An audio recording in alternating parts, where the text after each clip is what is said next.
As a companion piece to Coldblooded, these are just some additional episodes to give you a greater insight into the crimes and lives of Private Karl Hulten, alias Ricky Allen, and Elizabeth Baker, alias Georgina Grayson. The regular episodes of Murder Mile return at the end of January, with possibly a little surprise in between. Until then, thank you, Merry Christmas, and Happy New Year. Okie dokie, folks. So, let's dive into the first of Elizabeth's statements. So this is the first one. This is the one dated the 11th of October, 1944.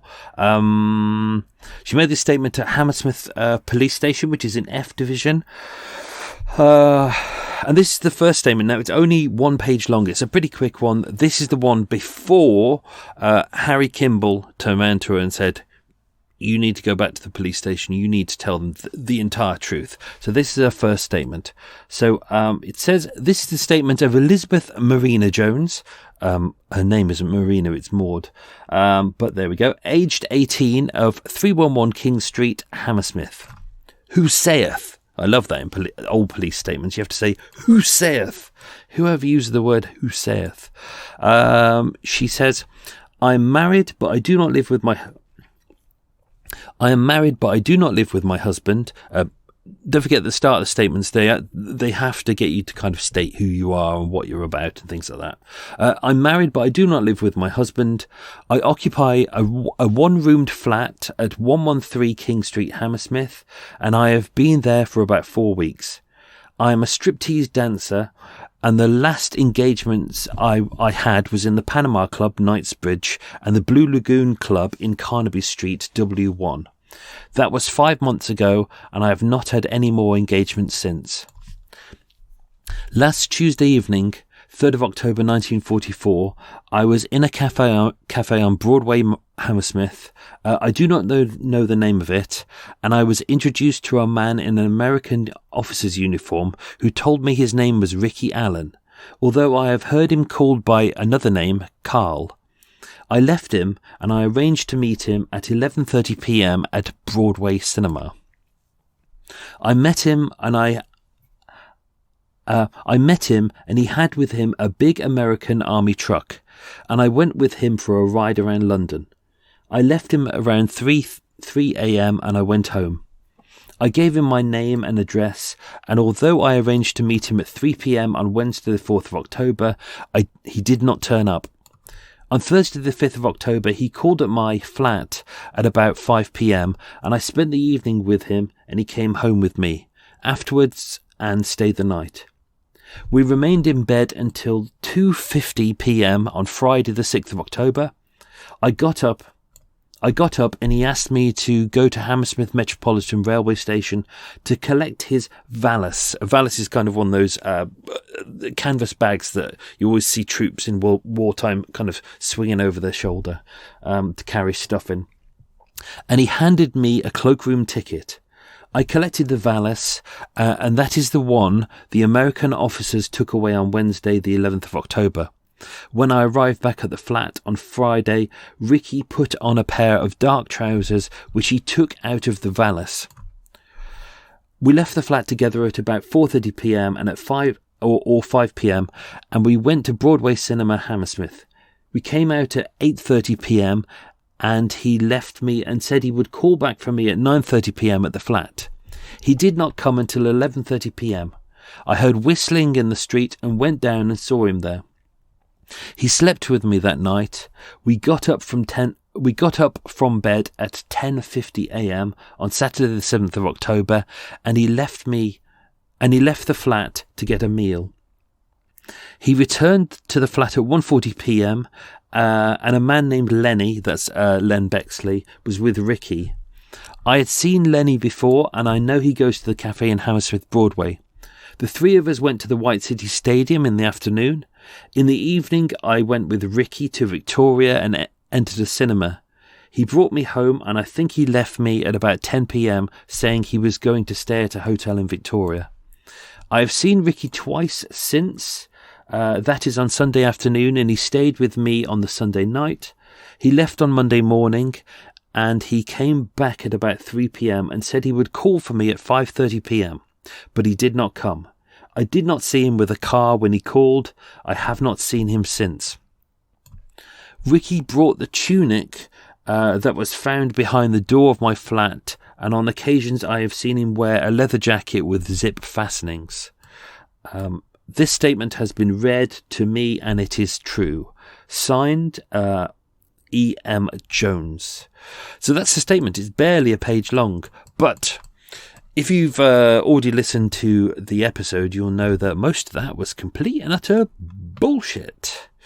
So, interesting. So I won't do this with the other statements. I'll kind of read that and just interject when we need to. But you can kind of already see that there's bullshit here already. So it's true that she doesn't live with her husband anymore. She does live in the flat. She has to admit that because they actually went to that flat and arrested her there, or brought her in for questioning at 331 King Street, so they know that. She'd been there for about 3 weeks. She keeps saying that she's a striptease dancer. There's no proof that she was a striptease dancer. And all the clubs that she referenced that she was at, the Panama Club in Knightsbridge and the Blue Lagoon Club on Carnaby Street, these are all relatively famous places. You know, the only other place she may have mentioned is kind of like the Windmill Club. But as with most dancers, there's no evidence. It's not like they were on the payroll. It was kind of cash in hand. So it's almost impossible to prove. She could have been a dancer, but we don't have anything in her past that proved that she was a dancer.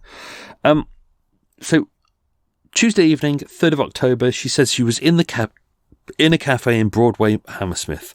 She says, I don't know the name of it. That's kind of interesting because she worked there. So how would you not know the name of the cafe that you worked in? He said that his name was Ricky. This is all... Most of this we already know anyway, because obviously Len Bexley kind of told us a version of this as well, and also Ricky would as well. She said that evening they went... I went with him in a big army truck and went with him for a ride around London. Now, what she entirely misses out of there is the fact that they went over to Reading, and that's where they found the girl on the bicycle, that they switched off the lights, and they kind of Ricky accosted her in the road and they stole her purse and then came back with all the stolen goods and sold it off. She's entirely missed that. So that has just gone. Basically, she's saying, we just went for a bit of a ride around. It was all very nice. She says he didn't turn up on the Wednesday. They did go out on the Wednesday. Thursday, this is the Thursday the 5th. Again, she's just kind of saying he turned up, but we really didn't do anything. Friday the 6th. So in the lead into that is the point where the young girl who was on outside Paddington Station that they picked up, she's entirely missed that. She's entirely missed the fact that they went up to Kilburn and there was a taxi driver, John Strangeway. She's entirely missed that. She's missed the attempted robbery, which had already been reported to the police by that point. But because they didn't know Ricky's name, they didn't know her name. I don't think they had the license plate of the American truck. They just knew it was a 6-wheeled 2.5-ton American truck.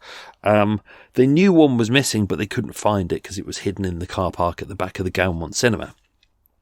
So she states in here about the Vallis bag that was held at Hammersmith Metropolitan Railway Station. That is all true, but she has to admit that because they already had the Vallis bag itself. Don't forget the trousers that she was meant to take to the cleaners. They'd already found them at her flat. Well, it's not really a flat, it's a room there. And they'd also found the leather jacket with the leather fastenings. That was behind the door as well. And the ticket to the Vallis bag, they'd already got that as well. That's all been proven. So all of the things that she's actually saying here has been proven.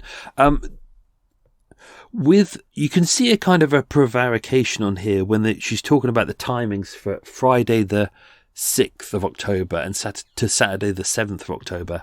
There's a lot of kind of, we were meeting up and we went to the cinema and we went to Victoria and things like that, which parts of which is true, but entirely missing the point of the fact that they went out that night and they went hunting and they found George Heath, and it's the murder of George Heath. All of that is entirely missing.